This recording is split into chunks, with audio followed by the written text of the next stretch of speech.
Good morning guys, Teacher A here and welcome to Gurong Pinoy sa Amerika. So for today, ang lesson natin ay continuation pa rin ng addition and subtraction of decimal numbers. But this time, magfo-focus tayo sa problem solving. Okay, so we have problem solving involving addition and subtraction of decimal numbers. So simulan na natin sa ating learning task number 1. Okay, so ang direction is refer to the table below of liquid and its weight. Then answer the questions that follows. So meron table doon liquid and pounds per gallon. So we have seawater is 8.58, drinking water is 8.33, gasoline is 5.664, kerosene is 6.664, and oil is 7.497. So question number 1 is, how heavy is 4 gallons of kerosene? So, kung titingnan natin yung table, ang kerosene ay, so we have kerosene, ang kanyang weight ay 6.664 or 6 and 664 thousandths. So, gaano daw kabigat yung apat na ganito? Okay? So, ang gagawin lang natin is, mag-a-add tayo ng apat na 6 and 664 thousandths. Okay? So, we have 6.664, 6.664, 6.664, at isa pang 6.664. Yan. So, actually, pwede rin siyang i-multiply 4 times 664.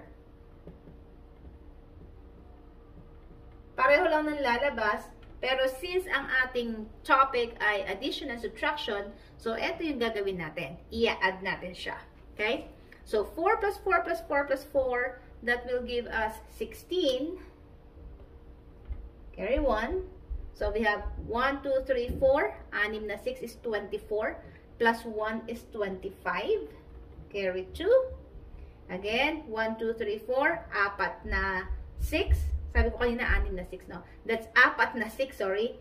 So, apat na 6 is 24 times 2 is 26. Carry 2. So, again, meron tayong apat na 6. That's 24. Plus 2 ay 26. So, naka-align ang ating decimal point, pati sa answer. So, there you have it. So, therefore, ang sagot natin ay 26.656 or 26 and 656 thousandths. How heavy? Pounds. There. So, iyan ang weight ng 4 gallons of kerosene. Okay? Next, punta na tayo sa second question. Okay, number 2. How much more does a gallon of seawater weigh than a gallon of drinking water? So, gano'n daw yung lamang ng bigat ng seawater sa drinking water? So, i-check muna natin kung ano ba yung weight ng seawater. And also ng drinking water. Drinking water. So, based sa table, ang seawater ay 8 and 58 hundredths, while ang drinking water naman ay 8 and 33 hundredths. So, para malaman yung lamang, ang operation involved ay subtraction. Okay? So, isusubtract lang natin tong dalawang numbers na to. So, we have 8.58 or 8 and 58 hundredths minus 8.33 or 8 and 33 hundredths.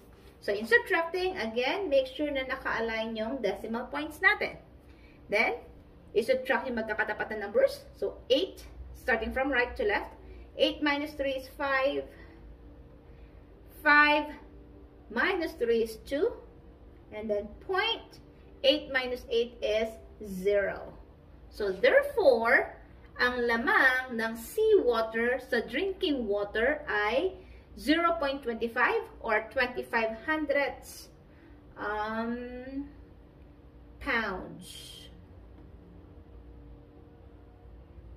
There. Okay? So, ito yung ating final answer. Okay? Next, move on na tayo sa learning task number 2. Okay, learning task number 2, ang direction is solve the given word problems. So, number 1, in a sale, a microwave cost $2,999.99. Its price has been reduced by $500. What was its price before the sale? So, ibig sabihin, etong presyo na to, yung 2,999 pesos and 99 cents, ay yung selling price niya. Discounted price na yon. So, ang na-discount is 500. Yung nabawas sa original price ay 500. So, ang hinahanap natin yung presyo before the sale, which means yung original price. So, para malaman natin yung original price, all we have to do is to add yung dalawa. Yung selling price at saka yung discount. So, we have here $2,999.99 plus yung discount niya na 500. That will give us 9 plus 0 is 9. Again, kailangan naka-align ng ating decimal point. 9 plus 0 is 9. Our decimal point. 9 plus 0 is 9. 9 by 0 is 9. 9 plus 5 is 14. Carry 1. So, that's 3. So, therefore, ang original price, so this is the original price, which means the price before the sale was, original price, 3,499 pesos and 99 cents. Okay? Ganun lang kasimple. Next, number 2. Number 2, Ma'am 1 has 5 hectares of land. He sold 2.0725 or 2 and 725 10,000 hectares to his neighbor. How many hectares of land does he own now?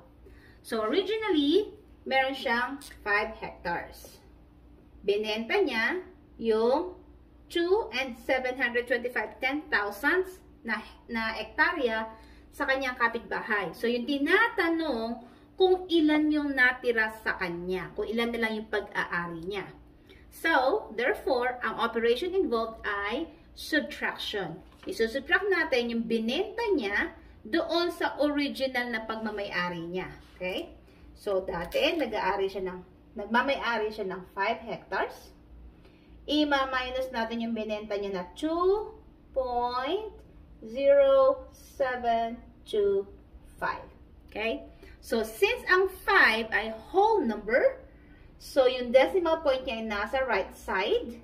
And para masubtract natin yung decimal part ng pinagbentahan niya, lalagyan natin ng mga zeros, yung spaces, or yung missing parts dito sa 5.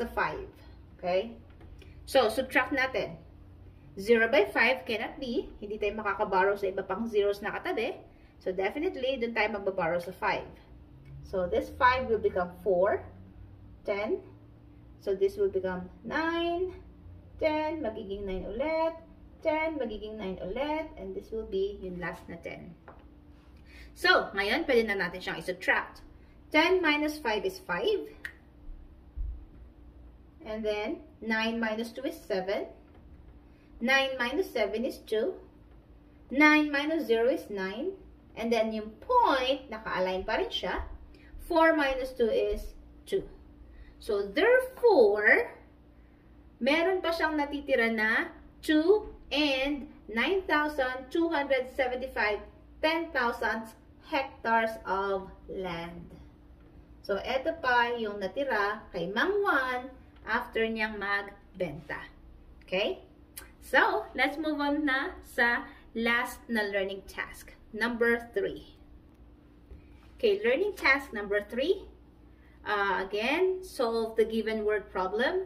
Medyo mahaba siya. Hindi ko na sinulat yung buo. So, the problem is, Tommy is buying materials for his school portfolio. The store is selling supplies such as clear books, for 149 pesos and 99 cents. A pack of colored paper for 132 pesos and 75 cents. And accessories for 50 pesos and 25 cents. So, eto ngayon ang ating question. Letter A. What would be the total if she buys 1 clear book, 2 packs of colored paper, and accessories? So, isa-isahin natin. Namili daw siya ng isang clear book. So, yung clear book, isa lang ang binili niya, and that cost 149 and 99 cents. Yan. And then, namili siya ng 2 colored paper. Ang colored paper, so colored paper, isa ay 132.75. Eh, 2 yung binili niya. So, meron pa tayong isa. 132.75. And accessories. Ang accessories ay nagkakahalaga ng 50.25. So, ay tinatanong kung magkano yung total. So, kapag sinabing total, that means ang operation involved ay addition. So, i-add natin lahat to para malaman natin kung magkano lahat ang kanyang nabili. So, 5 plus 5 plus 5 is 15, plus 9 is 24. Again, don't forget, kailangan naka-align yung ating decimal point. Okay? So, carry 2. 2 plus 9 is 11, plus 7 is 18, plus 7 is 25, plus 2 is 27. Carry 2. So, 2 plus 9 is 11, plus 2 is 13, plus 2 is 15. Carry 1. 1 plus 4 is 5, plus 3 is 8, plus 3 is 11, plus 5 is 16. Carry 1. 1, 2, 3, 4. And then, decimal point. There. So, therefore, ang nabili niya, ang total na nabili niya ay 465 and 74 cents. So, hindi ko na muna siya buburahin kasi related yung question A sa question B. Ang sabi sa question B, how much would be her change if she pays 500 at the cashier? So, nagbayad daw siya ng 500. Magkano yung magiging sukli niya? So, therefore, ang operation involved ay just subtraction. So, subtract natin kung magkano yung binayad niya, which is 500, sa napamili niya na 465.74. So, minus natin to.